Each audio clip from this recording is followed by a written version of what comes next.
राधे राधे दोस्तों, स्वागत है आपका अपने चैनल दिव्य भक्ति वन पर। दोस्तों, सोचिए अगर एक चील और एक सियारिन दोनों एक साथ व्रत रखें तो किसे मिलेगा वरदान। क्या आपने कभी सुना है कि एक चील भी निर्जला उपवास रख सकती है?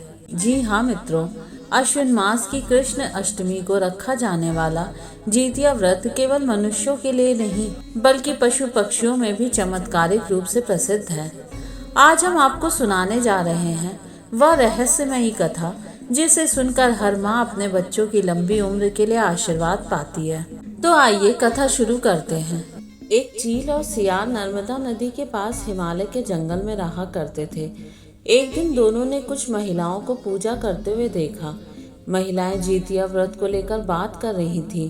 चील और सियार ने विचार किया कि वे खुद भी इस व्रत को करेंगे, लेकिन उपवास के दौरान सियार को बहुत भूख लग गई और उसने चुपके से एक मरे हुए जानवर को खा लिया। लेकिन चील ने सियार को मांस खाते हुए देख लिया था।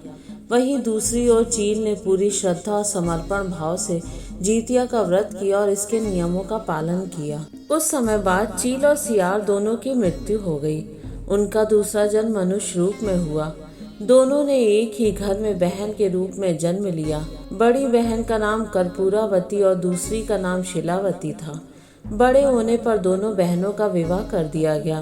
कर्पूरावती का विवाह एक राजकुमार के साथ हुआ और शिलावती का विवाह एक ब्राह्मण के साथ हुआ। शादी के बाद दोनों बहनों को 7 पुत्र हुए।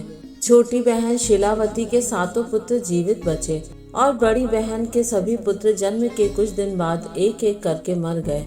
बड़ी बहन कर्पूरा को छोटी बहन से जलन होने लगी कि गरीब घर में विवाह होने के बाद भी वह अपने पति और बच्चों के साथ खुशहाल जीवन जी रही है और मैं राजकुमार की पत्नी होने के बावजूद भी सुखी नहीं हुई। उसने मन में सोचा कि जरूर मेरी छोटी बहन डायन है जिसने जादू टोना कर मेरी संतानों को मार दिया। उसमें बदले की भावना तेज हो गई और उसने अपनी छोटी बहन के बच्चों को मारने के कई बार प्रयास किए, लेकिन वह सफल नहीं हुई। एक बार रानी कर्पूरावती ने राजा से शर्त रखी कि उसे शिलावती के 7 पुत्रों का सिर चाहिए। राजा के मना करने के बावजूद भी वह नहीं मानी। आखिरकार राजा को उसकी बात माननी पड़ी। राजा ने चांडाल को आदेश दिया कि शिलावती के पुत्रों का सिर काट कर लाओ।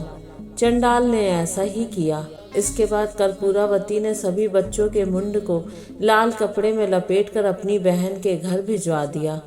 उस दिन शिलावती ने जितिया का व्रत रखा था। जब शिलावती ने जितिया का व्रत खोला तो देखा कि बहन के घर से कुछ संदेश आया है। उसने कपड़ों को हटाकर देखा तो उसमें नारियल, कपड़े और फल थे।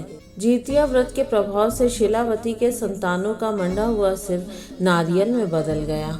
उधर बड़ी बहन प्रतीक्षा कर रही थी कब बहन के घर से दुखद समाचार आए और वह खुशियां मनाए।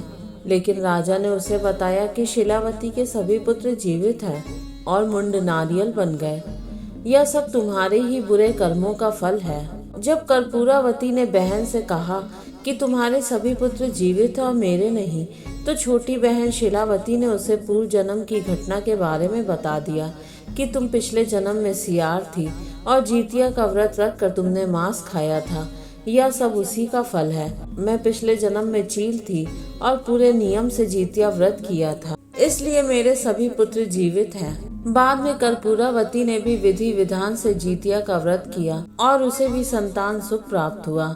चील सियार से जुड़ी यह कथा जितिया व्रत की महिमा दर्शाती है और इसका महत्व बताती है कि इस तरह यह व्रत संतान सुख की प्राप्ति के लिए जगत में प्रसिद्ध हो गया। तो दोस्तों, यही है चील और सियारिन से जुड़ी जितिया व्रत कथा।